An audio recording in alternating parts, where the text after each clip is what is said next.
Hello, my lovely friends. My name is Christina, and welcome to my channel, Sunshine Wellness.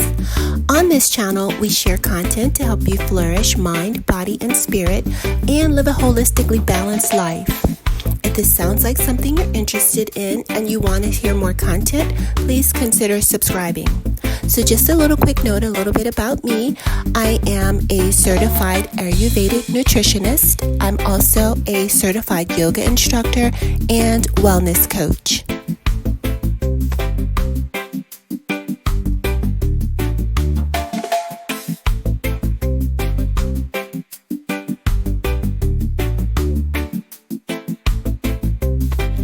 Ayurveda encourages us to eat mindfully and intuitively.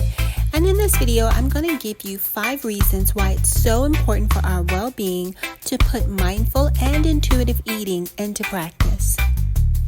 First things first, what is mindful intuitive eating?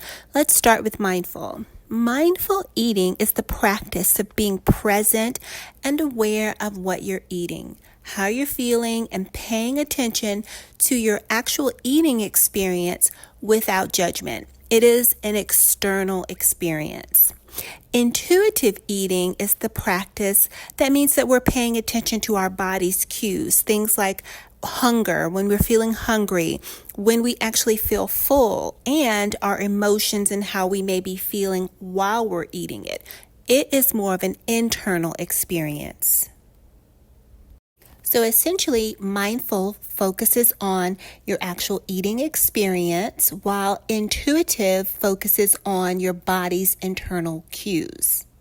So let's start with tip number 1, and that is to have a joyful eating experience. When we eat with joy and gratitude, and we're aware of how good the food is making us feel, it helps us to actually digest food better.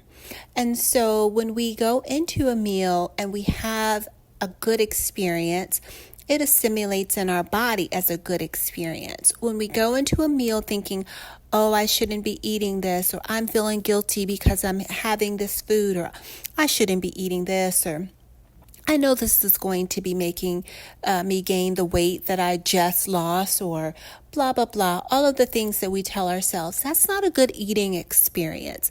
It's so important to go into your meals with joy, with gratitude, and not allow yourself to feel any of the negative thoughts or feelings when you're consuming a meal.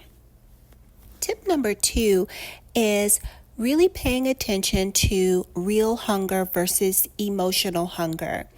So with real hunger, we know that our body is going to tell us when we need food. It tells us what we need. And so we will have almost that burning sensation that is in our belly. That is the digestive fire, the Agni, and it lets us know we're actually ready for food. Now, on the flip side of that, there are times when we are emotionally hungry, and that can be disguised as, well, I want to eat X, Y, and Z. And typically we may reach for comfort food, right? And so what we have to distinguish is the real hunger, which is that burning feeling in our belly, and then that hunger that's an emotional hunger, where we eat, but what we really were craving was maybe a comforting experience, or maybe we needed to spend time out in nature or have a hug. There was some type of comfort that we need. So tip number 2, pay attention to your body and what it needs, and knowing that real hunger actually is a physical feeling that you feel in your digestive system. Tip number 3, emotional hunger will come on all of a sudden. It hits you pretty quickly, and it feels very overwhelming and urgent, and that need to satisfy it becomes very dominant in your mind and in your thoughts. Like, I've got to have something, I've got to eat, I've got to have a cupcake, I have to have this.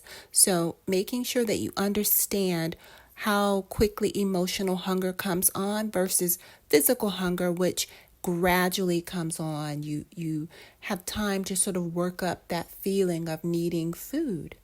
you is to simply make peace with food and give yourself permission to eat. In Ayurveda, it teaches us that one of the things that's so important is to not have an internal food fight, and allow yourself permission to enjoy and eat food. Never restrict yourself to say, I can't have a particular food, because what that leads to are feelings of deprivation. So give yourself permission to eat and enjoy food. And lastly, treat yourself with kindness. Cope with your emotions in a healthy way. When we get into food restriction, it can really take a toll both physically and mentally.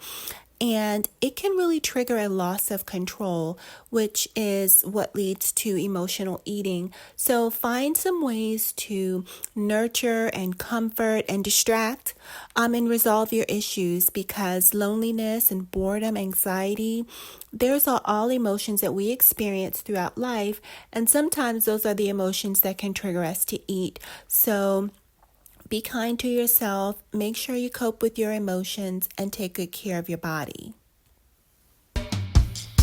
So there you have it. I hope you enjoyed today's video. If you liked it, please give it a thumbs up. And if you want to see more of my content, follow me over on Instagram at Sunshine Wellness 24. Thanks so much for watching, and until next time, be well.